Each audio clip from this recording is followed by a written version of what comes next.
Hi everybody, I'm 𝐶𝐶𝐃𝐒𝐈���𝐔𝐿. I'm a motivational speaker, a columnist, and an educationist by profession.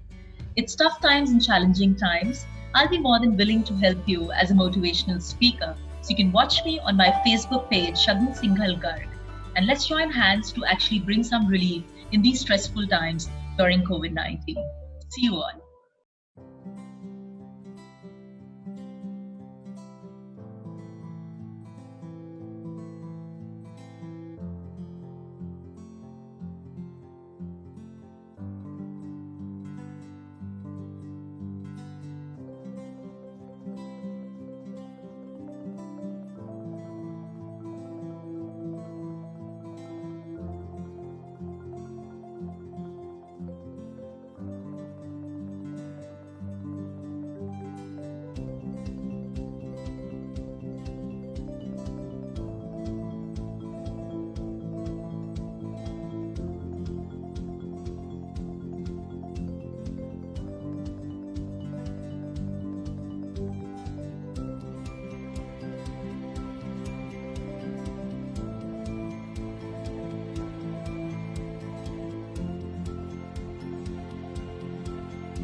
I get the point. So how do we, I would like to know, you have a psychologist here. How do women, meditation is definitely something that I do, so I know it works. Workout also, but how do you generally kind of de-stress and relax your mind with all these things going on? Yes, Sri, we'll come to Dr. Bhavna for that question in a bit. But first, I'll ask Shakun to give us some practical tips on how to cope, because she has an expertise in managing employee and employer relations. So, Shakun, why don't you come in with some practical tips for us at this point of time? How to maintain our motivation levels? How to, all these things are pretty much there, but how to maintain that motivation at a very practical manner? Right, Soni, I think it's a highly enriching discussion that we're having in here, and fortunately as moderator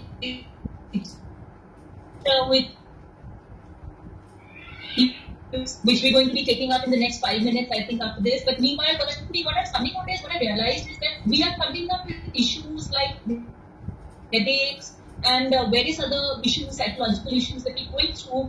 Let me term this up as motivational speaker, and a little bit that I know this as anxiousness, which is built up in the lockdown period. The levels of anxiousness have gone up. There are pure reasons of COVID-19 for it, and nobody's denied that. Governments, government officials, scientists, all the health experts, we all are coming together right now to actually curb this real terror of being locked inside your houses and letting everybody know, look, we are all together in it. That is the first factor. The whole world is together in it. That sense of psychological factor of being together in it brings down your anxiousness levels. I mean, imagine if we were the only family, you were the only family locked up in your houses and the entire world was moving around. How would that feel? But that is not the scenario. So the first factor psychologically to put your anxiousness levels down is that we are all together in this. We need to be together. We need to be more empathetic. We need to be more kind to each other, so that those sort of vibrations are taken care of, and there's a larger picture out there which can be very practical 3 things which take care of anxiousness here. First is definitely to get your fresh air, like our panelists have already mentioned. The tools and practical ways of doing it is do open the windows of your house wherever you can. Be less air conditioners whenever you can, because the more amount of ACs and the coolers and the extreme fan blowing, you do need that fresh air walking into your house because you're not stepping out of the house, and that will elevate your motivational levels because it will energize you. If you can, if you have an option of walking into a park in an isolated way around your house in close proximity, please do that. People are doing that in gated communities. They are walking in isolation, but they are not talking to each other. There are people in my gated community who are 75, 80 plus years old, and I see that 85-year-old man every day walking in the park downstairs, but he's walking in isolation because he needs to breathe and he needs to survive even beyond COVID. If he doesn't step out, we just asked him these particular questions only, that aren't you scared to step out and walk like this in the park every day? I mean, we are not doing that. So he said, look, if I die of COVID, I don't want to die inside my house without this fresh air. So he wants to. So that is the kind of motivation people need to build up. Second is to reduce your screen time. I want to get to that because anxiousness levels are going up because of screen time and excessive use of certain apps which are bombarded with COVID-19 information. We need to use technology the right way so that it enhances and builds our productivity levels and enhances our life, and not log on to apps which kind of give us a COVID story again and makes us believe, oh, the COVID bomb is around us, let's stick into that zone again. So basically, if you were to look at it, virtual exposure in terms of TikTok, if you log into TikTok, there's so many COVID stories which pop up. I'm just giving you genuine examples of what people are doing. If you log on to Facebook, the first COVID banner that you see and how you can help people in COVID, and there's another one which says the statistical levels across the world. So if you don't want to help people, you're like, oh, I'm too lazy to help people, let me click on the statistical levels. Oh, then you dive inside the COVID world again. So you had logged on to Facebook to chat with somebody, to connect with somebody, but you're not doing that. You actually dive into another world altogether. So conscious use of digital technology can reduce your anxiousness. And how I look at it is the most important point which our esteemed panelists have discussed, just getting a little deeper into it, is how can we be compassionate with the environment around us? It is extremely important. Like we saw with Minisha, she was right here. I saw her pet, she was cuddling the family member, and how you need to just ensure love amongst the members who are staying in close proximity with you. So that kind of motivates you, but fills you up with love. So beyond that, you don't, even all the bombs outside your house, you will survive if you have compassion around. So first, we need to be kind to our environment. I think stock markets are very volatile. There's so much happening. There's loss of income. Businesses are not working. Even if the businesses are working, coming to a very pertinent point, people are very worried about their employees. Employees are worried. Employers are worried. It's a vicious cycle, Suni. And all, if we were to look at it, I'm going to come to something very interesting, which was my topic of the day. If we were to look at employers actually sitting on site or sitting inside their houses, they are extremely worried at this point of time. Not for the fact that the businesses are going to run or not, but the very fact that their employees are safe, are being taken care of or not. That is the most important point right now. One business will shut down, another will come up. Human value, human dignity is the key factor right now. We're in a crisis situation. We're figuring out the new realities of life, of working from home and working on the site. People are going to the site. I know multiple friends of mine who are on the site right now, and they don't have a choice. They have to be there. So now again, after these anxiousness levels, how we bring them down, just a quick practical motivational way of dealing with your employees, of how it can work. You follow the CALM model. The CALM model, patience and calmness with your employees will actually help you increase productivity in your business, because your employees will be able to seek reassurance with you if you are calm and patient with them. If patience doesn't walk in, reassurance will not walk in, and you will see losing your employees. You have to make safety the number one priority for your employees.